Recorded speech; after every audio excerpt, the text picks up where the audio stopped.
Joke lang po.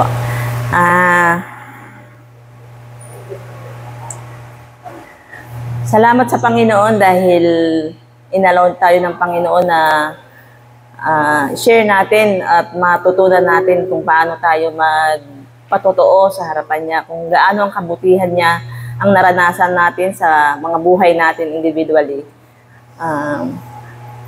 Ang title po ng ng topic po natin is How is God enabling me for ministry?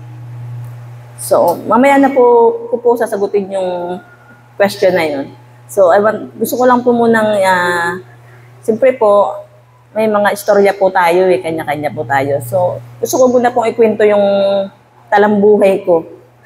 Talambuhay ko from the start, nadidala ako ng Panginoon dito para masabi ko na kung gaano niya ako enable na at least nakatayo po ako ngayon sa inyong harapan. Ang text po natin ngayon is from Jeremiah 29:11. So mamaya na rin po natin babasahin yun. Siguro po alam naman na natin po yung nakasulat sa Jeremiah. Napakasarap ng pangako ng Panginoon dito sa Jeremiah na to. Kaya sobra ko siyang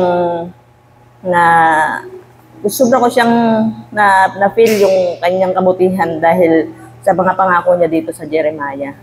So, mag-start po muna ako kung paano ako dinala ng Panginoon, paano ko siya nakilala.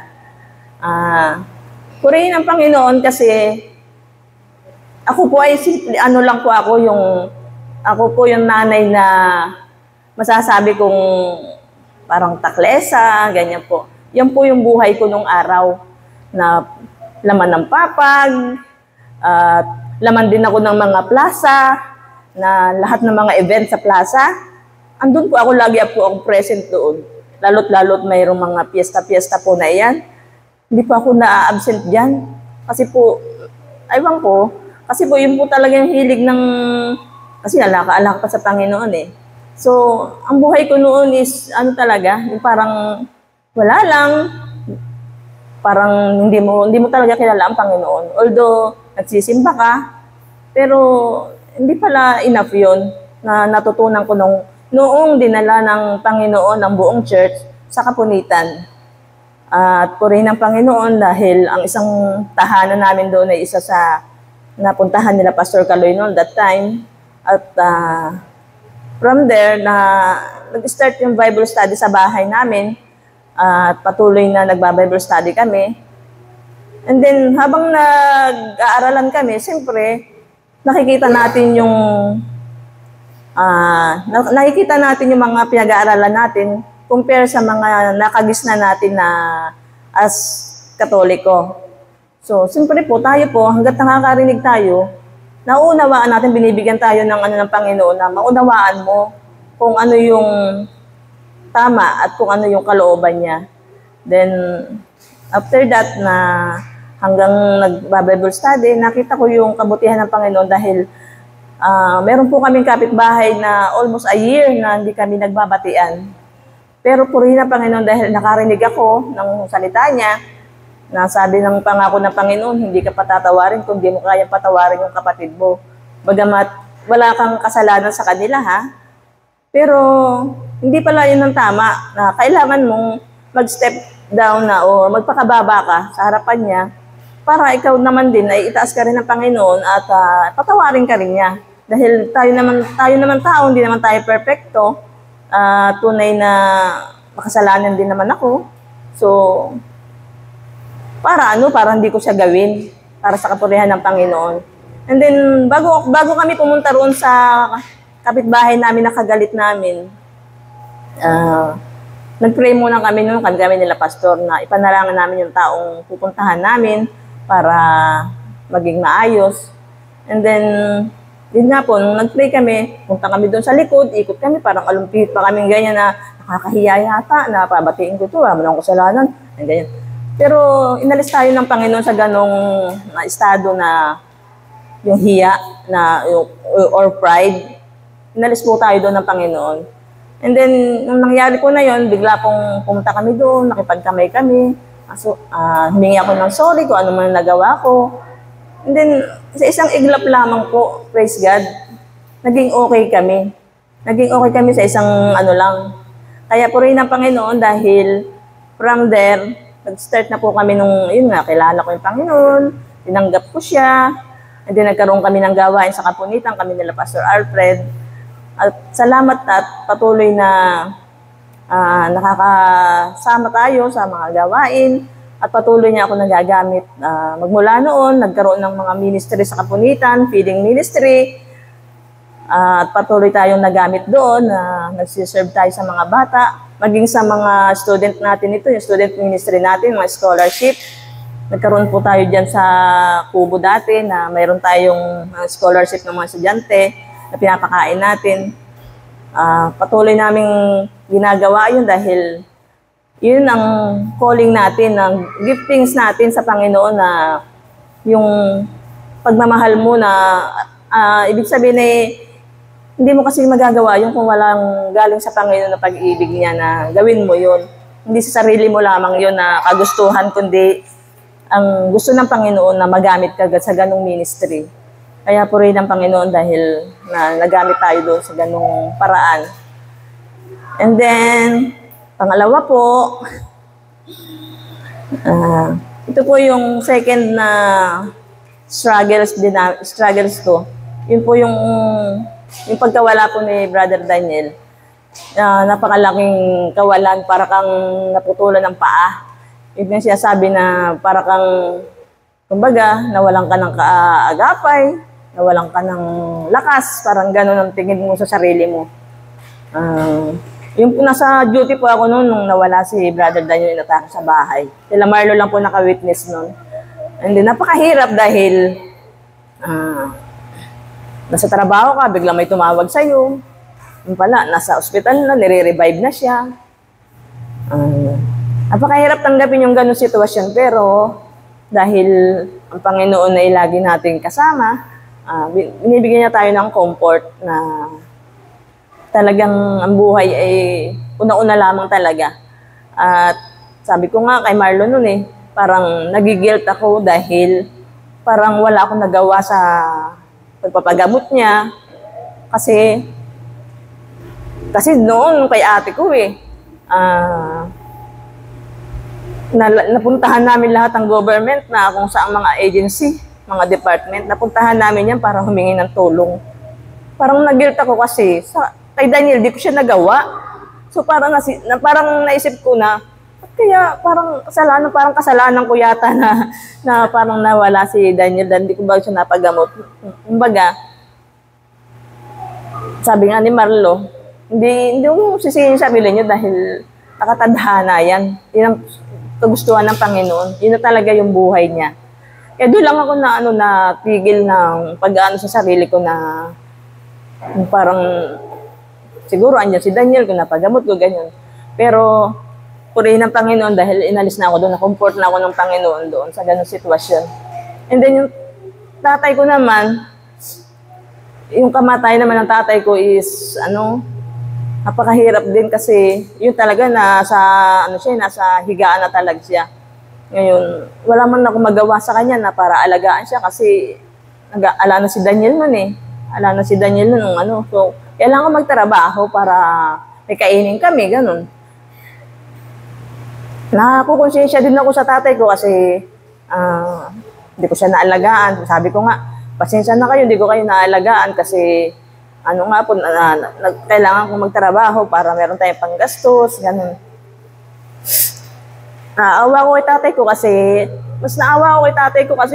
yung hindi siya nakalasap talaga mula kabataan niya hanggang sa namatay siya, parang hindi siya nakaginawa ba, ganun.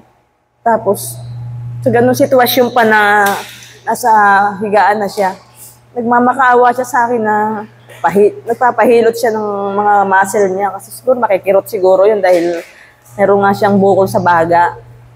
Siguro yun na yung niya na masasakit, papahilot. Tapos tinatawag niya akong ganyan, nagugas akong plato. Sabi niya, ganyan niya ako. Sabihin niya, inuti mo na ako. Sabi niya, sandali na lang ako. Sabi niya gano'n, saglit na lang ako. Pagtiisan niyo na ako. Sabi niya gano'n sa akin. So parang nakukonsensya ako kasi hindi ko siya nagawang ganonin. na alagaan ba. Doon ako nawaba sa kanya na nawala siya, na wala rin ako sa bahay. Parehong kay Daniel na tinawagan na lang din ako, nasa pizza ako, nawala na rin siya. Kaya nung dumating ako sa bahay namin, wala na talaga siya. Kaya sabi ko na lang, pasensya ka na tay, hindi kita naalagaan at sorry dahil sa mga pagkukulang ko sa iyo. Ganun talaga. Kaya purihin ang Panginoon dahil patuloy tayong kinukumport ng Panginoon na nakakaraos tayo doon sa ganung mga sitwasyon. Kaya, pasensya na kayo sa ano ko naiiyak lang ako. Yun po, ng pangatlo naman po ay napakadami kong istorya. Alam niyo naman po siguro yung ano ko, yung buhay na, alam niyo naman karamihan to na ang buhay namin, no. Open book naman po ang buhay ko at hindi po ako nahihiya na paulit-ulit ko siyang ipapatutuo sa inyo at ipagmamalaki ko sa inyo na ang Panginoon talaga natin is in control, tapat ang kanyang mga pangako sa atin, ang kanyang mga hinirang. Ito po yung kasaysayan ng bahay namin, alam na po na lahat yan kasi po mga nakaka-group ko sa every Thursday, kasi share ko na rin po sa kanila yan. Kaya lang gusto ko siyang ulitin kasi sa mga di nakakaalam po, ang istorya ng bahay namin, kung paano siya nawala, kung paano siya nabuo, kung paano siya nagkaroon ng magandang tahanan, na masarap ka ng matulog. Yung, gusto ko lang po i-share sa inyo yun ng kaunti.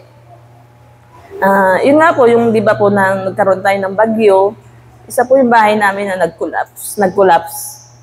And then, siyempre nakakalungkot yun. Pero hindi naman ako yung deep na napakalalim kung sobrang lungkot ko ba na parang chill lang ba ako, gano'n. Chill lang, nawala ng bahay, chill pa, no? Pero po rin ang Panginoon dahil yung kapayapaan ng puso ko at isip ko, pinagkaloob ng Panginoon talaga sa akin yun na pagkawala ng bahay namin, wala ng gamit, mga damit, mga kumot, parang kaming nasunugan na may mga kaibigan, kapatid nagbibigay ng kumot sa amin, towel, pagkain, ganyan. And then, nung nagagabi-gabi na, wala kami matulugan kung saan kami matutulog dahil puro sira-sira na ngayong bahay. Tapos yung bahay ng anak ko tambak-tambak din yung mga gamit. So, wala kaming matulugan talaga. Ewan ko, bigla na lang si Daniel inakot na lang bigla, tinap down yung tricycle namin, hinakot yung mga gamit namin. May dinala kami sa isang bahay na malaki. Pala ay kumbaga nakipag-uusap na pala siya sa isang kaibigan na ginawa niya ng bahay. Pinagkatiwala sa amin yung isang buong bahay na malaki, up and down. Doon kami tumira ng almost 2 years. Pinatira kami doon ng walang bayad. Tingnan yung kabutihan ng Panginoon doon na talagang hindi ka pinagkulang talaga. Hindi ka pinayabayaan ng Panginoon. Na that time, naka-cable pa kami noon. Kaya Pero puri na pagdal may ginagamit ang Panginoon ng mga tao para sa kanyang mga anak. Yun po yung paniniwala ko doon na hindi tayo pagkukulangin ng Panginoon. At ang sarap palang tumira sa bayan. Nung ko lang naranasan na tumira sa bayan na malapit sa mga ganyan, sa mga madaling maglakad lang, hindi ka na mamamasahe. Tapos po nung time na nasira, nung kailangan na ng mayari yung bahay na tinirhan namin temporary, kailangan nila. So kailangan namin lumipat sa bahay namin. Hindi pa po yung finish. Kumbaga nakatayo lang siya, pero wala pa po siyang bubong. Kailangan na namin umalis doon. Inoferan pa nga kami ni Pastor Kaloy noon, nandito sa Personages kami tumira ni Pastor Kaloy noon. Kaso naman po, ayaw naman po ng isang anak ko dito sa si Marlo pa yata noon ayaw naman niya tumira doon, ayaw niyang umalis doon sa kapatid niya. Nahihiya pa siya, hindi pa siya kasi noon hindi pa siya active noon. So, hindi na rin kami tumira sa Personages, kundi nagtiis na lang kami sa bahay namin na walang bubong. Kumbaga, temporaryong nilagyan ni Daniel ang mga bubong na tapal-tapal. Nakita mo yung langit, yung kabiyak na kwarto makita mo yung langit. At meron kami tinutulugan ni Daniel na isang papag sa isang kwarto. Tapos nilagyan lang namin ng sako, yung bubungan namin. ganun po kamiserable kung titignan po natin yung ganung sitwasyon, ano. Pero andun naman po yung pag-asa na someday aalisin tayo ng Panginoon sa mga ganung sitwasyon. At sa isang iglap, nawala yung bahay nga namin, meron namang pinalit na, di ba? Magandang purihin din ng Panginoon dahil talaga yung mga bagay na para sa mga anak niya, pinaglalakip-lakip niya yan para sa ikabubuti talaga at kung para sa iyo yan. Kumbaga, bigla na lang nagpagawa yung church natin ng ganito. Siyempre po may mga pinaglumaan na mga yero, bintana, pinto, kumpleto. Kaya po, napakasarap, na-amaze ba ako kasi ano ng Panginoon yun galaw ng Panginoon yun kalooban ng Panginoon yun, na hindi nagkataon yun, kundi talagang nasa Kanya yung control talaga ng bawat pangyayari sa buhay natin. So, ang masasabi ko lang doon sa bahay namin na yun na patuloy na nabuo yung bahay namin dahil pinagkalooban kami ng bagamat mga second hand, at least nabubunga ng maayos, nakakatulog kami ni Marlo ng mahimbing, nasa maayos na wala ng anggi-anggi. At salamat sa Panginoon dahil hanggang ngayon, kami ni Marlo, ano kami, para ba kami nasya-shock o na-amaze kami na parang hindi may makapaniwala na nandun na kami sa bahay namin ngayon na parang convenient, ganun.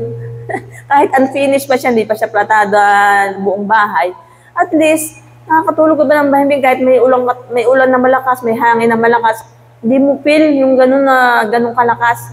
Unlike doon sa kabilang ilog, lahat ng anggi talaga naando sa amin. Pag nagterbonada na, taki pa na kami ng nagtatalokbungan na kami para hindi kami maanggihan. Natutulog ka, nakaupo, hintay mong huminto ng ulan. At yung pag-aaral ni Marlo, kung gaano kahirap yun na computer niya, abot ang takip namin ng kumot. Kasi hindi siya makapag-aral ng maayos sa madaling sabi na parang siyang sumusuko ba ng, ganyan, parang siyang gumigive up ba dahil sa gulo ng bahay namin dati. But then, may time pa nga po na si Marlo pa talagang hihinto na talaga siya, parang ayaw niya na magpatuloy sa pag-aaral niya, gusto niya na magtrabaho. Kasi nakikita niya rin ako na kulang. Gusto niya ako matulungan para makaraos-raos kami sa bawat araw. Kasi magkano lang po naman po yung sahod ko sa pizza. Ilang araw lang po yung pinapasok ko dyan. Siyempre po, ala ka naman pong aasahan kundi sabihin po, kung bibigyan ka ng mga anak-anak namin, salamat. Pero, siyempre po, may mga pamilya na yan, kaya hindi ka rin po aasa din na kaya kailangan magsumikap talaga. Kaya si Marlo, nasa isip niya, minto na lang siya, gusto na lang mag-call center pa nga gusto Mag-call center na lang para, kumbaga, medyo malakalaki ang sahod daw doon. Pero nilaban niya. Nag-iiyakan kami noon na hindi na ako mag-aaral pa ba ako, tatrabaho na ako, ganyan. Pero nilaban niya dahil gusto niya maiba siya.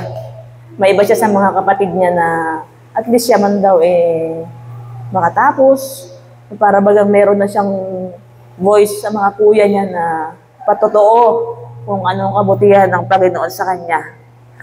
And then, purihin ang Panginoon dahil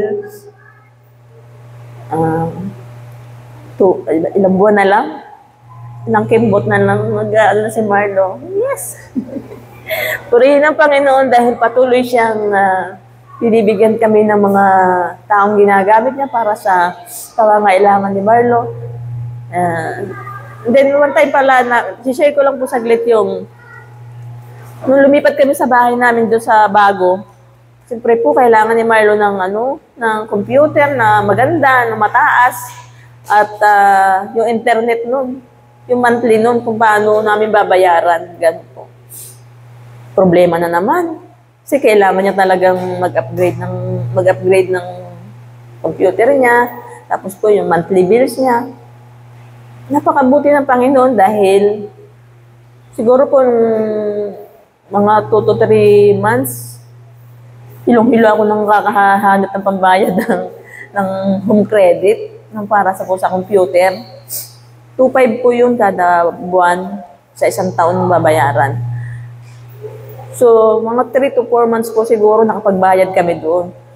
Hihingi kami sa mga kuya niya na patak-patak, na patak-patak tayo, wala tayo pambayad sa computer ni Marlo, ganyan. But then, napakabuti ng Panginoon kasi may pinrovide ng Panginoon yung bigatin na yun na makaraos siya. At until now, matatapos na kami ngayong February sa home credit, praise the Lord, dahil may ginamit ang Panginoon para makaraos kami doon. At sa ngayon po, si Marlo, from the rest po ng buwan, siya na po yung nagbabayad ng ng bills niya sa home credit at saka po sa internet po namin. Siya na po yung nagbabayad nun. Kaya napakalaking kaluwagan po sa akin yun na hindi ko na iniintindi ba yung mga monthly bills na gano'n. Kaya purihin ang Panginoon dahil patuloy niya kaming pinagtatagumpay ng Panginoon sa mga circumstances na mga ganung bagay na alam natin na kahit pangit, meron tayong Diyos na puno ng mga pangako para sa kanyang mga hinirang. And then, yun nga po, yung sa pag-aaral ni Marlo, malapit na po siya.